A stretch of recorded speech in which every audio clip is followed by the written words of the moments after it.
Focus.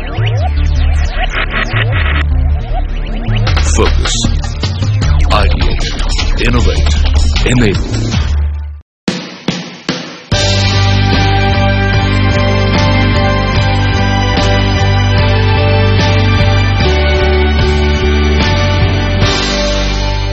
Hello and welcome to this special feature on CNBC TV 18, Nava Karnataka, a state of continuous progress.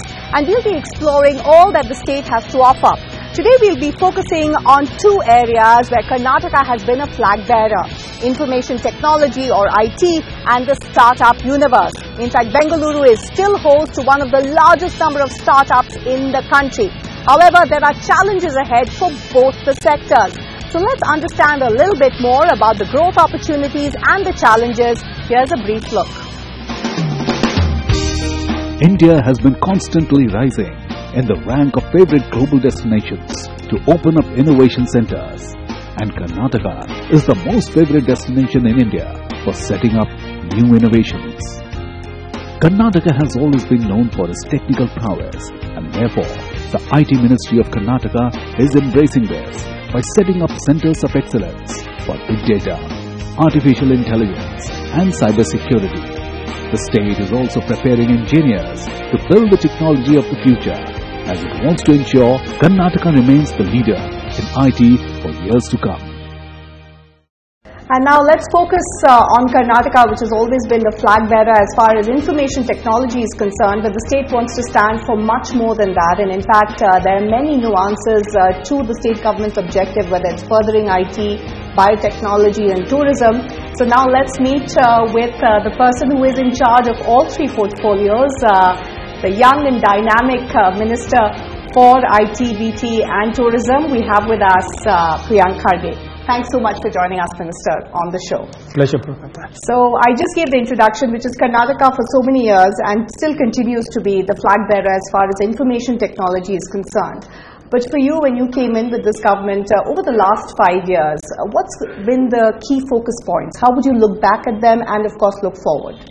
I think, like you rightly pointed out, IT has been a very great mover for Karnataka.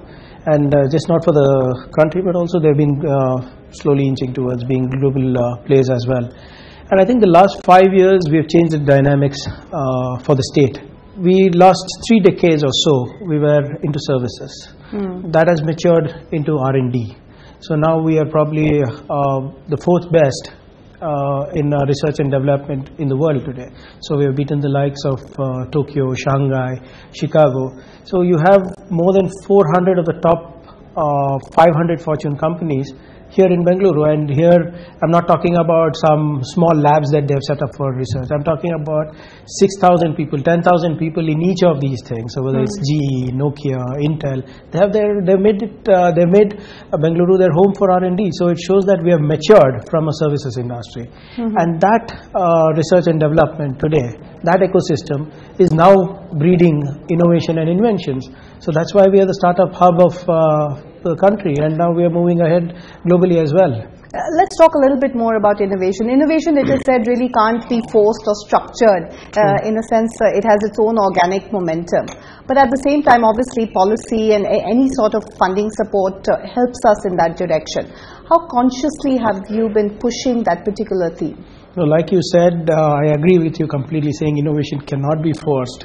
But we have been lucky with that, and the government policies, like you rightly said, have been in the direction to encourage innovation. So we were India's first multi-sector policy for innovation, where we are trying to see innovation is spread across Karnataka, and we are trying to see how we can help startups succeed. It's interesting, and I think it comes in at a very crucial juncture, the hand-holding. You've had key programs such as Elevate 100 as well, where you're talking about the kind of support that you're extending, because it's been a fairly difficult learning curve, whether it is for startups or for the information technology space. Now Elevate 100 is no more 100. Right, so actually, yes. Now it's become an Elevate program, it's become a brand by itself. So the first 2 weeks when I opened up registrations to find out the 100 most innovative companies across the state, so people always think that we do things only in Bengaluru. I opened it up throughout the state. You'll be quite surprised. In 2 weeks, I got 1,700 to 1,800 startups registered with me. and out of which close to around 400 to 450 of them are from tier 2 towns and rural areas. And what will be very encouraging for yourself is that out of the 1,700, close to around 300 of them are women entrepreneurs. You are a minister who seems to keep his ear very close to the ground, clearly in touch with the heartbeat of what's happening in the sector. In that sense, how closely are you collaborating with private players, especially established players, in terms of hearing their needs?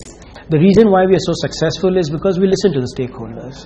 We understand what they want, and the policies are crafted keeping them in mind, not something that we dream about. We are doing to ensure that we are ready for the future is that we are coming up with these quick fix solutions like centers of excellence. So I have India's first center of excellence in Internet of Things. It's been running say a year and a half. I have a center of excellence for aerospace and space. I have a center of excellence in artificial intelligence, machine learning and big data. I have artificial intelligence and robotics. And I have in animation and gaming. And by this month I'll be coming up with cyber security. And also we are already experimenting with blockchain for governance. And all these are happening along with the private sector. Absolutely, and it looks like you've really been listening to all sides of the market. And it's not just software, biotechnology is also something that you've been taking progressive leads, and something that your neighboring states perhaps had taken the first few steps, but it appears that in Karnataka you are trying to wrest that mantle, or you have been successful in doing that. So it's a little tricky because yes, there are certain states who are ahead of us in pharma, but biotechnology is an entire different ballgame. So we are trying to see how we can have this entire technology across sectors. Well, what an insight it's been to meet with as erudite and as dynamic a minister. Thank you so much, Priyanka Lee. We wish you all the best, and we hope 2025 does become a reality right under your helm. Thank you so much for joining us. Thank you, a pleasure. Bengaluru in Karnataka is the fastest growing IT hub, where many research and development companies have set up shop which are contributing greatly to the state's economy. One of the renowned companies is SAP Labs, the world's leading provider of business software solutions. Take a look. Joining us now on the show is Manish Naik, Chief Operating Officer at SAP Labs India. Thanks, Mahesh, for joining us. It's a pleasure, and congratulations. 2 decades of SAP in India, and they're sitting right here in your beautiful 22-acre campus. Take us through what the journey has been like, both the ups and the downs. I think we started in around the year 1997 in India, in Bangalore specifically, with let's say a set of 100 engineers here. Over the past 20 years, we've seen tremendous growth as a company and also as a location for Bangalore. Today, we are the second largest R&D facility for SAP globally. Let's talk a little bit about the fact that, it's very interesting. As you said, this is the second largest center, and almost the second brain, would one say, in terms of your products emanating. And, it links up with the intellectual capital which is available. Take us through the kind of, engineers that you have on board, and how it compares with what's available in the rest of the world, and what is it specifically that has made SAP focus such a lion's share of its investment here? The intent of being in India is that we have quality labor, quality engineers who are available. Specific to Bangalore, I think we have had some of the best academic institutions in Bangalore, which kind of has fostered the scientific mindset around this city. So whether I look at it in terms of the Indian Institute of Science, or C.V. Raman Institutes, or the IIMBs, or the engineering institutes across, I think this has fundamentally been some of the strength of this location. Right. We have grown across in this location also because we have a very strong partner ecosystem. That is also one of the essence of how SAP works together with our customers. And today, I think we also work extremely in a great way with how the startups are coming in. The startups, I think we are the startup capital of the nation as well. Right. And I think these are things that fundamentally kind of foster this ecosystem to deliver some of the world-class products that we do from SAP. In fact, interesting and that you're saying all of these points, and we'll come to them, and especially about the commitment, because we are having this conversation at a point in time when there appears to be, at least going by the headlines, that a lot of apprehension and reskilling seems to be the new word. In fact, when I was speaking with the IT minister a little earlier, he himself was very aware of the fact that reskilling is the need of the hour. Yeah. And in that sense, a collaborative approach is required between the private sector and the state. How are you approaching this situation? From a workforce standpoint, a lot of the engineers who have worked with us or have been in the workforce for all companies across have been trained in the traditional methodologies a couple of years back. So there's the need that we reskill them or upskill them to these latest and the greatest of the technologies, and that's something that we as corporates always invest in. Where I think we will stand to gain better is there is a partnership between the government, academics, as well as the private institutions like us or private corporate companies which are working like us to kind of work together and build up a better workforce for the future, and that I think is definitely the need of the hour. Again, there's now that Bangalore, Silicon Valley has obviously been the tag, but in terms of the number of startups, Bangalore still occupies the top spot. How are you looking at this whole ecosystem of entrepreneurship? Do you see that as an opportunity for you as a company, and how do you foster the same?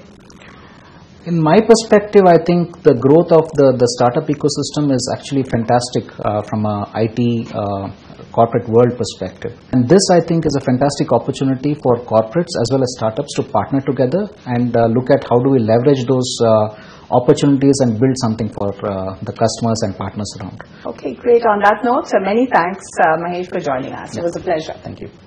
That was Manish Naik, COO at SAP Labs India. We'll have many more things to talk about as far as the IT sector is concerned, but that's coming up after a very short break. Stay with us.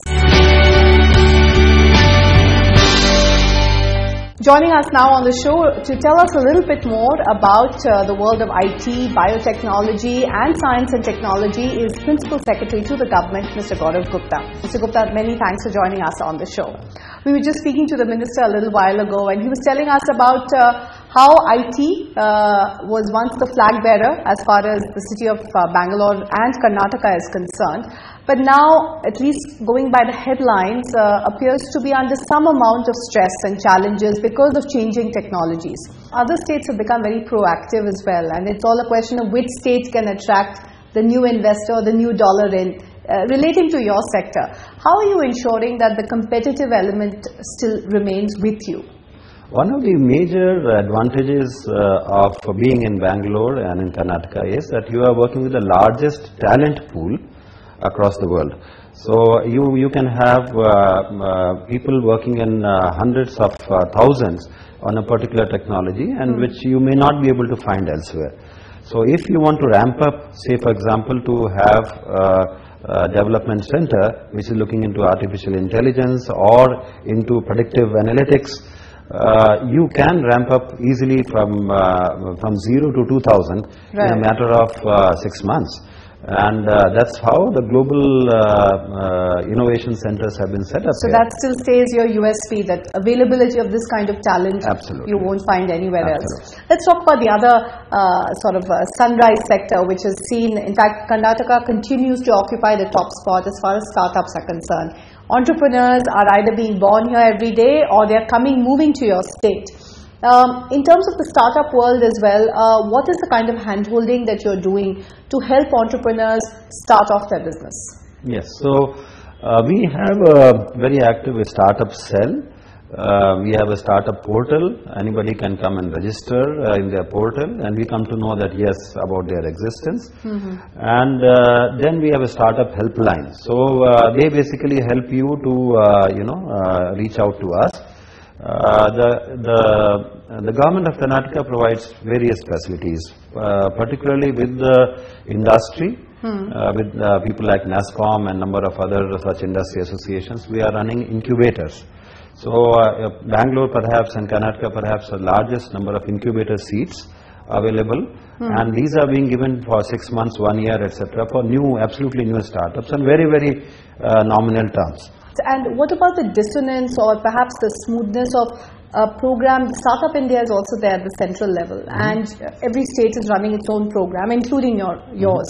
But as an entrepreneur, will I be a little confused, or is there a seamless integration between the two, wherein if I've registered at the central level, and I want to come to Karnataka, it will automatically route to you? So we are not really working on the issues in which Government of India has been working on. Right. So we are working on several other issues. So seed level funding for promising startups in form of grants, not in form of equity, that is being taken up by us, and that has worked wonders for young startups when they are trying to scale up from their garage level to something in which VCs become interested. I see. Okay, it's a pre-VC period, the pre-angel period where they are not having the right kind of support and sustenance, in which we have stepped in. Okay. So through our programs of Elevate 100, through our programs of Idea to Proof of Concept, we have been able to reach out to such stuff. I think that's a really important distinction for all our viewers and for future startups. I think it's heartening to hear the kind of thinking that is there within the government on the policy front and to create such platforms. Thank you, Mr. Gupta. We wish you all the very best. Thank you so much. Thank you. India's Silicon Valley, Bengaluru has seen a huge number of startups sprouting up in the last few years. One of these startups is Zoomcar, first company in India to focus on car rental services. Let's find out its story. Welcome as we continue our journey and explore the state of Karnataka and really what it has to offer. One of the major events which have happened over the last few years where the state is at the forefront is of course in the startup arena. Most of the big names have come from here. So today we are in conversation with one entity which has charted and in fact completely changed consumer behavior when it comes to self-driven cars in the rental space. In case you haven't guessed it, I'm talking about Zoomcar, and it gives me great pleasure to introduce none other than Rajesh Paisani, who is the Chief Product Officer at Zoom. Hi Rajesh, nice to have you on board. Hi, thank you. Pleasure talking to you. Thank you for having me over here. Take us through what it was like starting it off, the whole Zoomcar journey right here in Karnataka. Sure. So, I mean, Zoomcar is a 5-year-old company. So, it was a uphill battle, to experience or explain the concept to a customer, right? Because early on also people are very used to be having a driver drive them around kind of thing, right? But pretty soon people realize the advantages of driving it themselves because they get privacy, they get better quality cars, and it is cheaper than having a cab, having a driver-driven cab, right? So you have this whole concept, as you said, getting the consumer out there to drive their own cars. Exactly. Interesting round of funding. You've had an auto major backing you. You've had some of the biggest venture capitalists from Silicon Valley backing you. Was that in a sense easier when you were in India's Silicon Valley because those networks already existed? So more than the networks, I would say it's also about the quality of customers. So if you think about the kind of people in Bangalore, they are, like I said, they are more willing to experiment. So if you look at any new startup or most of the startups, they will be looking at launching it either in Indranagar or Koromangala or HSR layout because the kind of customers are also there who are willing to take a risk, who are willing to experiment with a new company, or willing to experiment with a new concept. And that gives you, that gives you two things. A, that gives you some numbers that you can show saying that, hey, so many people are doing it. Second is those early adopters are also extremely keen to share feedback. They're also extremely keen to share, improvement ideas, and that helps the startup a long way. And what about your conversations with the government? How receptive have they been? How easy is it for you to access? Do you need to access them at all, or is the infrastructure already in place? No. So we are in touch with the government for a lot of different things, right? For example, the Smart City initiative is something that we are constantly working on. And like I said, apart from cars, we are also expanding to cycles, which a lot of new cities are looking at because cycles are going to, a lot of governments are looking at cycles as a great solution for solving the last mile connectivity problem and also the traffic problem, right? And we've seen this over and over again in other countries, in China, and in European, in European nations it's been there forever, even in a lot of cities in US kind of thing, right? So we are constantly working with all the governments. Even in Bangalore, there are specific agencies, there are specific, kind of departments within the government that we are working very closely with to come up with a solution for the smart urban mobility. Now it will be a combination of shared car ownership versus with cabs, also cycles. So it's going to be a combination of multiple things that will solve the problem, the traffic problem. So great, that's a partnership that could be really fruitful with the urban problems. And just a final question, Rajesh, do you own a car or are you constantly zooming it? No, I own a car, but it is driven less than 10,000 kilometers in the last 7 years. So okay, great. So you are walking the talk. Yeah, absolutely. Okay, thanks so much, Rajesh, for joining us. That brings us to the end of the special feature of focusing on IT and the startup world. Remember to catch the special conclave Nava Karnataka on February the 24th, and of course watch us tomorrow as we focus on the world of agriculture. Thanks so much for watching and stay with CNBC TV 18.